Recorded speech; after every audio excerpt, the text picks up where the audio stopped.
Alors, je crois que c'est important de se demander si l'astrologie est une science de la continuité ou de la discontinuité. Quand on écoute Roger Eke, on a l'impression que l'astrologie est le soubassement de la discontinuité. Puisqu'il y a constamment des choses nouvelles, des changements d'un jour sur l'autre, etc., on est dans la discontinuité. Or, pour moi, je suis pour une astrologie de la continuité. C'est-à-dire qu'une phase, elle a une durée. Ce n'est pas un jour ceci et même une heure ceci, comme on voudrait quand on écoute Eke.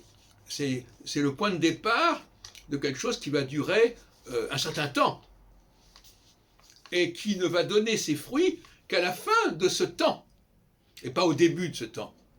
C'est une absurdité. Quand on sème, on sait bien qu'on n'a pas immédiatement la moisson.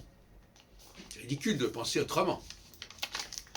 Donc, on veut nous imposer une astrologie de la discontinuité en prétextant qu'il y a beaucoup de planètes et que toutes ces planètes se rencontrent en permanence, que par conséquent, on peut très bien... Et, techniquement, on peut effectivement, je reconnais, imaginer qu'on ait une astrologie de la discontinuité et que tous les jours, il y a de nouvelles planètes il y a de nouveaux angles qui se constituent, etc.